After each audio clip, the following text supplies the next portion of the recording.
નમસ્કાર, સ્વાગત છે આપનું લોકપંચમાં. અને લોકપંચમાં આજે વાત કરવી છે વડાપ્રધાન નરેન્દ્ર મોદીના ગુજરાત પ્રવાસની વાત કરવી છે, કારણ કે વડાપ્રધાન પર્યાવરણના દિવસે ગુજરાતની મુલાકાતે આવ્યા અને તેમણે ખાસ જે ડાયમંડ સિટી છે સુરત એની મુલાકાતે પહોંચ્યા હતા. અને સુરતમાં તેમણે 11,777 કરોડના વિકાસ કાર્યોની ભેટ આપી. સાથે જ એલએનટીના પ્લાન્ટ પર પહોંચ્યા હતા અને એલએનટીના પ્લાન્ટ પર પહોંચીને ત્યારબાદ સુરતના ઇન્ડોર સ્ટેડિયમ ખાતે તેમણે પહોંચ્યા અને સંબોધન કર્યું. ને ખાસ તો પીએમ મોદીએ વિકાસની વાતો કરી છે અને એમણે કહ્યું છે કે ઇન્ડોર સ્ટેડિયમમાં જે પ્રમાણે વાત કરી વિશાળ જનમેદની હતી અને પ્રધાનમંત્રી મોદી ગરજ્યા. સીધો વિપક્ષ પર તેમણે પ્રહાર કર્યો અને વિપક્ષ પર પ્રહાર કરીને ખાસ કરીને જે જનતાના આશીર્વાદ છે એ જ અમારું કવચ છે એમ એમણે કહ્યું. અને ખાસ કોંગ્રેસ પર પ્રહાર કરીને એમણે કહ્યું કે વિપક્ષ પાસે માત્ર નકારાત્મકતા છે. અને સાથે જ વિકાસની રાજનીતિ સામે એમણે કહ્યું કે વિપક્ષના જે કોઈ હુમલાઓ છે હુમલાઓ નિષ્ફળ નીવડ્યા છે. સાથે જ એમણે કહ્યું કે જે કોંગ્રેસ છે એની પાસે કોઈ વિઝન નથી અને એથી જ માત્ર વિરોધ કરવાનું જ કોંગ્રેસ જાણે છે. ગુજરાતના વિકાસ રોકનારાઓને જનતા ક્યારેય માફ નહીં કરે, આ ઉલ્લેખ પણ તેમણે કર્યો. સાથે જ કોંગ્રેસે આના મુદ્દે જે નિવેદન આપ્યું છે અને એમણે કહ્યું છે કે માત્ર ઇવેન્ટ મેનેજમેન્ટને કરોડોનો ખર્ચો કરવો અને માર્કેટિંગ કરવું એમાં ભારતીય જનતા પાર્ટીની સરકાર માહિર છે. કોંગ્રેસે એમ પણ કહ્યું કે વેપારીઓની સમસ્યા છે ન માત્ર સુરતમાં, ગુજરાતમાં અને દરેક જગ્યાએ. ત્યારે બેરોજગારી હોય એની પર કોઈ નક્કર રોડમેપ પ્રધાનમંત્રીએ આપ્યો નથી અને એ બાબતમાં વડાપ્રધાન પણ કશું બોલ્યા નથી, એ વાત એમણે કરી છે. સરકારી તંત્રનો દુરુપયોગનો આક્ષેપ પણ કોંગ્રેસે કર્યો છે અને ભીડ ભેગી કરી એમાં સરકારી એજન્સીઓનો ઉપયોગ કરવામાં આવ્યો છે. અને જ્યારે વડાપ્રધાન નરેન્દ્ર મોદી કોંગ્રેસ પર પ્રહાર કરે છે ત્યારે કોંગ્રેસે એની કારણ આપ્યું છે કે સરકાર પોતાની નિષ્ફળતાઓ છુપાવવા માટે વિપક્ષને ક્યાંક જવાબદાર ઠેરવે છે. એટલે ચર્ચા કરવી છે પીએમના વિકાસવાદ વિરુદ્ધ વિપક્ષના આક્ષેપવાદ મુદ્દે. આ ચર્ચા કરવા માટે મારી સાથે જોડાયા છે રાજકીય વિશ્લેષક જાણીતા એવા જયેન્દ્ર બ્રહ્મભટ્ટ મારી સાથે જોડાયા છે. જયેન્દ્રભાઈ, સ્વાગત છે આપનું લોકમંચમાં. થેન્ક યુ, નમસ્તે. સાથે જ ગુજરાત પ્રદેશ કોંગ્રેસના વાઇસ પ્રેસિડેન્ટ અશોક પંજાબી છે. અશોકભાઈ, આપનું સ્વાગત છે. નમસ્કાર, થેન્ક યુ. અને સંજીવ પંચોલીજી બરોડાથી ભારતીય જનતા પાર્ટીના નેતા મારી સાથે છે. સંજીવજી, આપનું પણ સ્વાગત. નમસ્તે. સંજીવજી, વિકાસની વાતો સાચી, 11,777 કરોડના વિકાસ કાર્યોની ભેટ વડાપ્રધાને આપી, પણ જે પ્રમાણે કોંગ્રેસ આક્ષેપ કરી રહ્યું છે કે માત્ર કરોડોના પ્રોજેક્ટ લોન્ચ કરવામાં આવે છે પરંતુ ઇમ્પ્લિમેન્ટેશન એમાં કેટલી વાસ્તવિકતા, આવા સવાલો જ્યારે કોંગ્રેસે ઉઠાવ્યા છે ત્યારે શું કહેશો કે માત્ર ઇવેન્ટ મેનેજમેન્ટ કરવું, માત્ર કરોડોના ખર્ચે માર્કેટિંગ કરવું એ આ સરકારની એક આવડત છે, આ કોંગ્રેસનો આક્ષેપ છે. સંજીવજી, કોંગ્રેસ આક્ષેપ કરે અને એમણે આક્ષેપ કરવા હોય તો સાચા કરવા જોઈએ, પણ કોંગ્રેસ હંમેશા પાયા વિહોણો આક્ષેપ કરે છે અને માત્ર આક્ષેપ કરવાની જ રાજનીતિ એમણે કરી છે.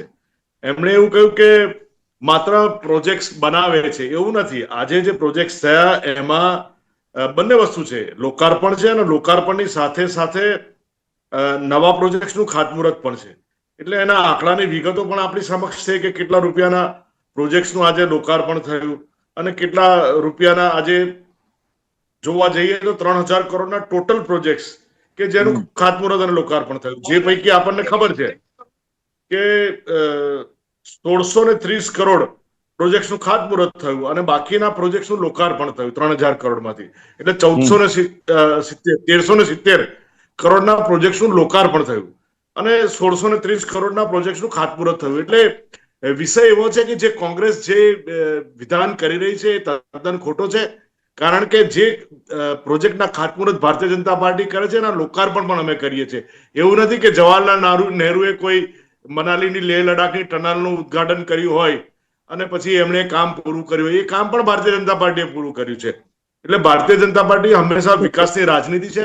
માનનીય પ્રધાનમંત્રી શ્રી આજે જ્યારે દમણના પ્રવાસે છે, સુરતના પ્રવાસેથી દમણના પ્રવાસે ગયા છે અને એ ઉપરાંત લક્ષદ્વીપના પણ કરોડો રૂપિયાના પ્રોજેક્ટનું એમણે આજે ખાતમુહૂર્ત કર્યું છે. તો એ આવનારા દિવસોમાં જે રીતે આપણને બધાને વિદિત છે કે એક સમય એવો હતો કે દીવ અને દમણ બંનેની પરિસ્થિતિ ખૂબ ખરાબ હતી. દમણ અને દીવમાં બેઉ જે હોટલોના માફિયા રાજે જે રીતે એમણે સરકારી જમીનો પચાવી લીધેલી, આજે તમે ક્યારેક દમણ ફરવા જાઓ કે ક્યારેક દીવ ફરવા જાઓ તો આખો સિનારીઓ જુદો છે દિલીપભાઈ. કારણ કે જે રીતે લોકોની ભીડ છે, જે રીતે ત્યાંનું એટમોસ્ફિયર બન્યું છે, સાથે ઇન્ડસ્ટ્રીયલ ડેવલપમેન્ટ દમણ સેલવાસનું પણ બન્યું છે, તો આ બધું જ જોતા જે વિકાસની રાજનીતિ ભારતીય જનતા પાર્ટીએ કરી છે એ યથાર્થ દેખાઈને આવે છે. તમે દમણમાં એક સમય એવો હતો કે રોડ પર સુધી ઝૂંપડાઓ હોય કે હોટલો હોય, એ લોકોનું એન્ક્રોચમેન્ટ હતું. આજે ત્યાં એ વિશાળ બીચ ઉપર તમે જુઓ કે એકદમ વ્યવસ્થિત રીતે 4 લેન ત્યાં રોડ બન્યા છે. એકદમ તમને એવું લાગે કે તમે ગુજરાતમાં નહીં પરંતુ અમેરિકાના કોઈક દરિયા ઉપર ફરી રહ્યા છો, કોઈ વિકસિત દેશના. હું તો એવું કહું છું કે અમેરિકાના દરિયા ઉપર પણ આટલું ડેવલપમેન્ટ નથી. જે રીતે 20 કિલોમીટર લાંબો દરિયાઈ માર્ગ, એના પર જે રીતે રોડ બનાવવામાં આવે છે, એવી જ રીતે દીવમાં પણ. અને આવનારા દિવસોમાં લક્ષદ્વીપનું ડેવલપમેન્ટ પણ માન્ય શ્રી પ્રફુલભાઈ પટેલના બિલકુલ. પણ સંજીવજી, જે પ્રમાણે કોંગ્રેસ કહે છે કે તમે લોકાર્પણ કરો, સંજીવજી તમે લોકાર્પણ કરો, ખાતમુહૂર્ત કરો, ઉદ્ઘાટનો કરો, પરંતુ ખાસ એમનું કહેવું એ છે કે તમે દર વખતે કોંગ્રેસને કેમ નિશાન બનાવો છો? વડાપ્રધાન જ્યારે પણ ભાષણ કરતા હોય, અમિત શાહ જ્યારે ભાષણ કરતા હોય, ત્યારે વિપક્ષને નિશાન બનાવવાનું, અને એમનો આક્ષેપ તો એ છે કે પોતાની નિષ્ફળતાઓ છુપાવવા માટે તમે આ વિપક્ષનો આશરો લો છો અથવા વિપક્ષને ક્યાંક જવાબદાર ઠેરવો છો. દિલીપભાઈ, હિન્દુસ્તાનમાં બે પોલિટિકલ પાર્ટીઓ મહત્વ રીતે કામ કરી રહી છે અને કોઈ પણ વ્યક્તિને એનો જવાબ આપવો જોઈએ. રાજનીતિમાં જો આપણે મૂંગા મોઢે સહન કરીએ ને તો આપણે કરેલા કાર્યો દેખાઈ ન આવે. એટલે અમિતભાઈ હોય, માનનીય વડાપ્રધાનજી હોય કે અન્ય મારા નીતિન નવીનજી હોય, હંમેશા સચોટ રીતે નિશાન એમને વેધક ચીધ્યું છે. અને એ જે કાર્ય કરીએ આપણે, અને એ કાર્યની પ્રજા સમક્ષ એની જાણ પણ હોવી જોઈએ. જો દિખતા હૈ વો બિકતા હૈ. અને એ જ રાજનીતિ ભારતીય જનતા પાર્ટીએ કરી છે, છેવાડાના વ્યક્તિઓના આંસુ લૂછવાની અને વિકાસની રાજનીતિ. આજે તમે જુઓ કે હોટલ ઉદ્યોગ જે રીતે આ દીવ અને દમણમાં જે રીતે ડેવલપ થયો છે, છેવાડાના વ્યક્તિની જ્યાં એમના હટ્સ હતા એની જગ્યાએ એમને લારીઓ આપવામાં આવી છે અને ત્યાં એ લોકો રેસ્ટોરન્ટ ચલાવી રહ્યા છે. તો આજે આખી જીવનશૈલી જે છે એ આખી બદલાઈ ગઈ છે. મોબાઈલ વાનમાં રેસ્ટોરન્ટ શરૂ થઈ છે, એ બધાને પરવાના આપવામાં આવ્યા છે, આડેધડ નથી. જી બિલકુલ. અશોકભાઈ, બિલકુલ અશોકભાઈ, તમારી વાત જે છે કે ભાઈ ઇવેન્ટ મેનેજમેન્ટ ને કરોડો રૂપિયા માર્કેટિંગમાં આ સરકાર ખર્ચી રહી છે, પણ સરકારનું દાવો છે કે અમે વિકાસ કરીએ છીએ, અમે છેવાડાના માનવી સુધી પહોંચ્યા છે, અમે લોકોને સપોર્ટ કર્યો છે, સહકાર આપ્યો છે, અને જનતાના આશીર્વાદથી જ વડાપ્રધાને ના કહ્યું કે અમારું કવચ છે. વિપક્ષ પાસે માત્ર નકારાત્મકતા છે. અશોકભાઈ, ના દિલીપભાઈ, આવું નથી. આપને કહી દઉં કે આ વિશ્વની અંદર જેટલા રાજ્યો છે, જેટલા દેશો છે, અને દેશોના જેટલા વડાપ્રધાનો છે, ત્યાં બધા વડાપ્રધાનોમાં સૌથી વધુ જૂઠાણું ચલાવવામાં આપણા દેશના વડાપ્રધાન નંબર 1 મળી શકે છે. આપ જાણો છો કે જયારે ગુજરાતના મુખ્યપ્રધાન બન્યા ત્યારે એમને બહુ મોટો સૂત્ર પોકારેલું, જોર જોરથી, ભય, ભૂખ અને ભ્રષ્ટાચાર મિટાવીશ. ભય નીકળી જશે, ભૂખ મટી જશે અને ભ્રષ્ટાચાર ખતમ થઈ જશે. પણ આ ત્રણેય સૂત્રો જે છે, ભય વધી ગયું, ભૂખ વધી ગયું અને ભ્રષ્ટાચાર વધી ગયું. અને જયારે દેશના વડાપ્રધાન બન્યા કે 1 વર્ષમાં 2 કરોડ નોકરી આપી દઈશ, 15 લાખ રૂપિયા વિદેશમાંથી હું 100 દિવસ મને આપો, ભાઈઓ બહેનો 100 દિવસ આપો, વિદેશોમાંથી જે છે કાળો ધન લઈ આવીશ અને દરેકના ખાતામાં 15 લાખ રૂપિયા અપાઈ દઈશ. આ બધી વસ્તુઓ એમને વડાપ્રધાન બનતા પહેલા 214 પહેલા લોકોને પ્રોમિસ કરેલા, વાયદા કરેલા અને જાહેરમાં ભાષણો કરેલા. અને બીજી વાત તમને કહી દઉં, એની સાથે સાથે ફરી વારંવાર આ રિપીટ એટલા માટે કરવામાં આવે છે કે એમના બોલવાની વાત જુદી છે ને ચાહવાની વાત જુદી છે. દાખલા તરીકે મહારાષ્ટ્રની વાત કરું તો મહારાષ્ટ્રની અંદર પહેલા ડેપ્યુટી ચીફ મિનિસ્ટર છે અજીત પવાર. હવે અજીત પવાર માટે આજે પણ મને યાદ છે, ખુલ્લા એમ કહેતા હતા ઇન્દોરની જાહેર સભામાં વડાપ્રધાન સાહેબ કે અજીત પવાર એટલા મોટા ભ્રષ્ટાચારી છે કે 80 કરોડ રૂપિયાનું ભ્રષ્ટાચાર કર્યું છે અને હું 3 જ દિવસમાં એની ધરપકડ કરીને અને એને ચક્કી પીસાવીશ. અને બીજા દિવસે એમને ડેપ્યુટી ચીફ મિનિસ્ટર બનાવી દીધું. એટલે વડાપ્રધાન શ્રી હંમેશા જૂઠાણું, બોલવાનું કશું, કરવાનું કશું. આજ સુધી ગુજરાતની વાત કરતા હતા પંચોલી સાહેબ, તો પંચોલી સાહેબનું સીધી વાત કરું છું કે ગુજરાત સ્વર્ગ બની જવું જોઈએ. કારણ કે લગભગ 14 વર્ષ સુધી તો આપણા મોદી સાહેબ ગુજરાતના મુખ્યપ્રધાન રહેલા અને અત્યારે 11-12 વર્ષથી દિલ્હીમાં શાસન છે. એટલે ગુજરાતનું શાસન તો 22-23 વર્ષનું છે. આજે પણ ગુજરાત ક્યાં ઊભું છે? હું આ સવાલ પૂછવા માંગુ છું કે સૌથી મોટી જો કોઈ કેપેસિટી હોય જાણવાની કે કયો રાજ્ય આગળ છે, તો એના માટે પર કેપિટા ઇન્કમ માથાદીઠ આવક જોવાની હોય છે. કે ગુજરાતમાં માની લો 7.5 કરોડ લોકો રહેતા હોય તો એમાં દરેક વ્યક્તિની વાર્ષિક આવક કેટલી છે, માથાદીઠ આવક પર કેપિટા ઇન્કમ કહેવાય. તો હું ફરી યાદ આપવા માંગુ છું કે 1995 ગુજરાત નંબર 3 પર હતું માથાદીઠ આવકમાં. પહેલું દિલ્હી હતું, બીજું હરિયાણા અને ત્રીજું આપણું ગુજરાત હતું.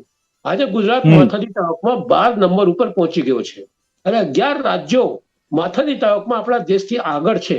તો ગુજરાત વિકાસ તરફ આગળ વધી રહ્યો છે કે અધોગતિ તરફ આગળ વધી રહ્યો છે? પણ અશોકભાઈ, જે 11 રાજ્યો પછી આગળ છે, પોતે 11 રાજ્યો આગળ છે ને લોકાર્પણ અશોકભાઈ, કર્યા એમાં પછી વડાપ્રધાન સાહેબ પોતે ભૂલી જવાના છે.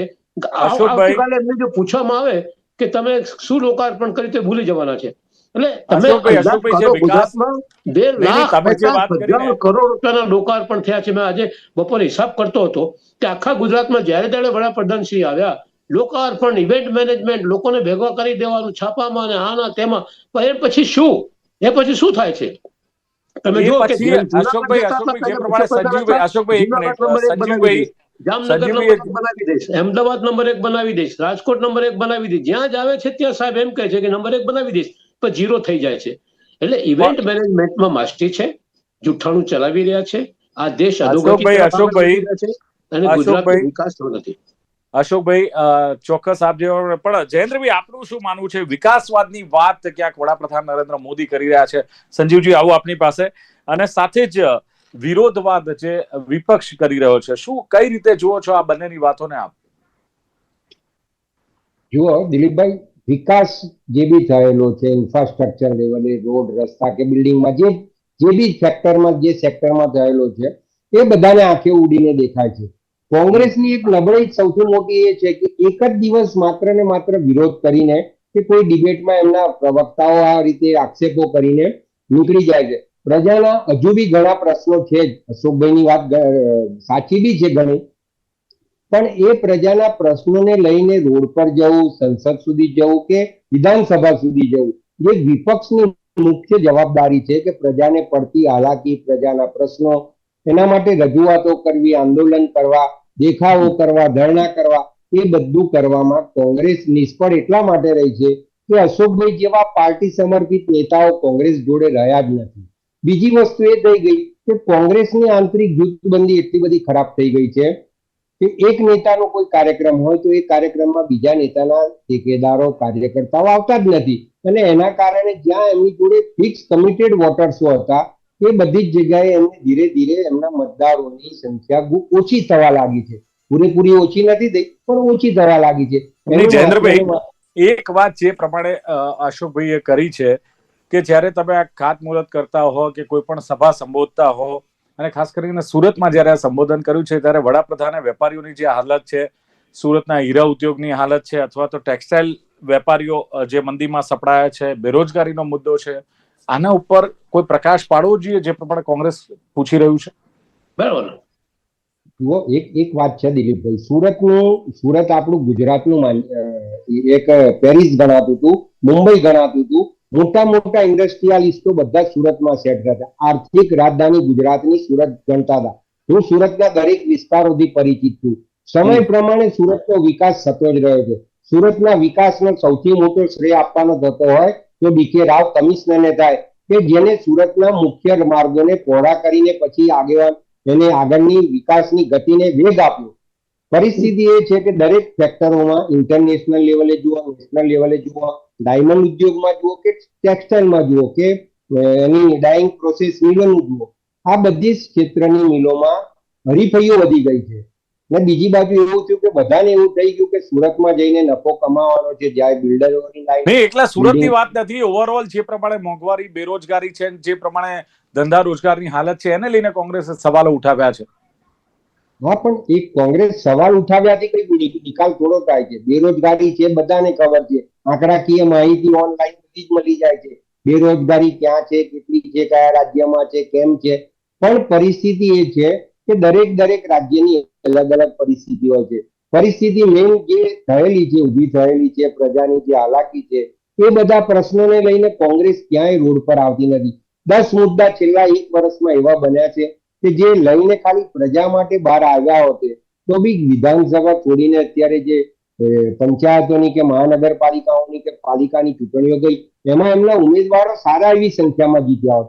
પણ કોંગ્રેસમાં એક જ ખાટલે ખોટ રહેલી છે કે કોંગ્રેસ ખાલી આક્ષેપો કરે છે કે એક દિવસનો એક સિમ્બોલિક વિરોધ બતાવે છે. પરિસ્થિતિ એવી છે ઘણા બધા પ્રશ્નો છે, એ સ્વીકારવું પડે. સરકારને પણ ખબર છે જયેન્દ્રભાઈ, આક્ષેપો ખોટા તો નથી હોતા ને? આક્ષેપો સાચા ખોટાને હું ન્યાયાધીશ નથી, પણ પરિસ્થિતિ એ છે કે તમે જે આક્ષેપ કરીને મૂકી દો છો. હું તમને એક દાખલો આવ્યો અશોકભાઈ, કે ભાઈ બચુભાઈ ખાવટ વાળો કિસ્સો હતો આપણા મિનિસ્ટરનો, એ લઈને તમે કરી આયા. છેલ્લા 15-10 દિવસથી નીટનો પ્રશ્ન શિક્ષકો, સ્ટુડન્ટ્સોનો, વિદ્યાર્થીઓનો ઉભો થયો છે. એક કે તમારું NSUI કઈ આવ્યું. એટલે મેઇન વસ્તુ એ છે કે વિદ્યાર્થી પરિષદ એક એવું સંસ્થા હતી, ભાજપની માતૃ સંસ્થા પૈકીની એક, કે જ્યાં આગળ વિદ્યાર્થીઓનો કોઈ પ્રશ્ન ઉભો થાય તો એગ્રેસિવલી દેખાવ કરતા.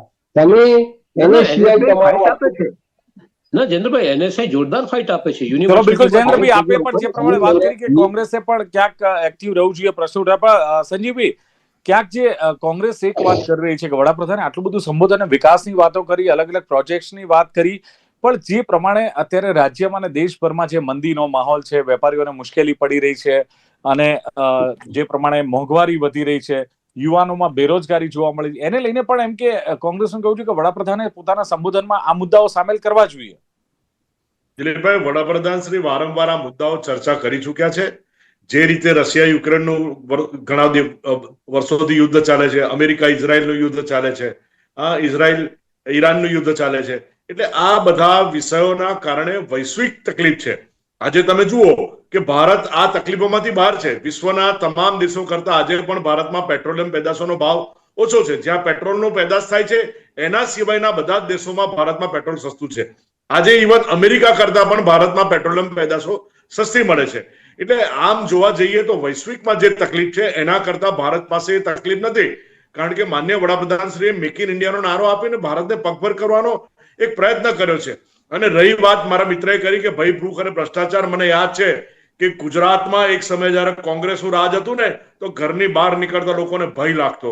ગલીએ ગલીએ ગુંડા હતા. લતીફ જેવા ભાઈ 3 વખત ઇલેક્શન લડતા. એટલે એ જે ભયની વાત કરે છે ને, એ ભય આજે નામશેષ છે.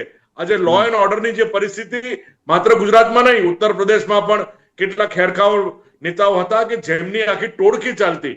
આજે તમે જુઓ કે જ્યાં લો એન્ડ ઓર્ડર્સ, આજે પટના બિહારમાં જુઓ, પશ્ચિમ બંગાળમાં જુઓ, આ બધી જગ્યાએ જે લો એન્ડ ઓર્ડર્સ કે જ્યાં ક્યારેય કલ્પી નહોતા શકતા કે આવી શાંતિ થશે, તો એવી જગ્યાએ જ્યારે ભય મુક્ત વાતાવરણ ભારતમાં ઉભું થયું છે, તો એ કોંગ્રેસને દેખાતું નથી.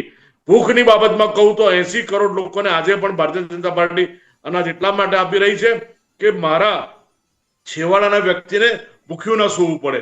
અને ભ્રષ્ટાચાર, ડિજિટાઇઝેશન ભારતીય જનતા પાર્ટી એટલું ખૂબ કર્યું છે કે હંમેશા એને રોકવાનો પ્રયત્ન કર્યો છે. એટલે એનો મતલબ એ થયો કે મોંઘવારી નથી. એક સમય એવો હતો ક્યારે મોબાઈલ નંબર CCB ના નહોતા. આજે એન્ટી કરપ્શન બ્યુરોએ 73 મોબાઈલ નંબર્સ આપેલા છે.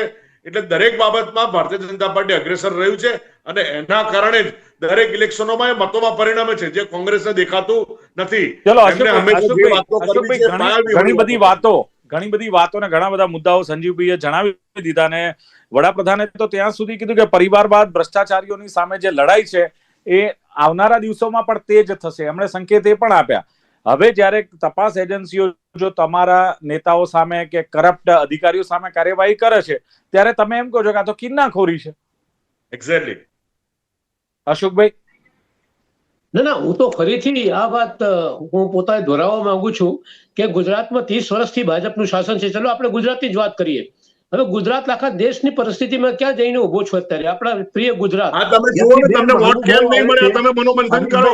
અને નરેન્દ્ર મોદી સાહેબ 30 વર્ષમાં તમે ક્યાં છો એનું તમે મનોમંથન કરો, અને ભારતીય જનતા પાર્ટી ક્યાં છે એનું મનોમંથન કરો. તમે પ્રશ્નો પૂછો છો, ટીવી પર સાડા લઈને વાત કરો છો, પણ તમે મનોમંથન કરો. ગુજરાતના ઉદ્યોગો કર્ણાટકમાં, મહારાષ્ટ્રમાં જઈ રહ્યા છે. નવો ઉદ્યોગ કોઈ ગુજરાતમાં આવતો નથી. પર કેપિટા ઇન્કમ ઓછી થતી જાય છે. બેરોજગારી ગુજરાતમાં વધી રહી છે.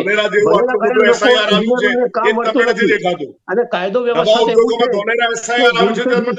જાહેરમાં છરી મારીને લોકોને સુરતમાં, અમદાવાદમાં મર્ડરો થાય છે, ખૂનો થાય છે, એની સંખ્યા વધી રહી છે. પોલીસમાં ભ્રષ્ટાચારની ચરમસીમા છે. શું છે ગુજરાત? ચલો બિલકુલ, પણ ક્યાંક અશોકભાઈ જે પ્રમાણે વિકાસ થયો અથવા સારા કાર્યો થયા છે અશોકભાઈ, એની પણ ક્યાંક ચર્ચા થવી જોઈએ. અશોકભાઈ, માત્ર નકારાત્મક કે નેગેટિવ પોલિટિક્સ નહીં, સકારાત્મક પણ ક્યાંક વાતો વિકાસની પણ. જયેન્દ્રભાઈ, શું લાગે છે કે અત્યારે દોરમાં જે પ્રમાણે મંદીમાં આખો દેશ છે, ગુજરાતના વેપારીઓને પણ સમજાવો, વિકાસ કોને કહેવાય? અશોકભાઈ એક મિનિટ, હું જયેન્દ્રભાઈ પાસે જાણી લઉં. તો જયેન્દ્રભાઈ, જ્યારે આવી રાજકીય કોઈ ઇવેન્ટ હોય અથવા ખાતમુહૂર્ત હોય ત્યારે લાગે છે કે આનો પણ ઉલ્લેખ થવો જોઈએ. એક મિનિટ અંબાણી પાસે પૈસા વધી જાય એટલે વિકાસ. અશોકભાઈ એક મિનિટ.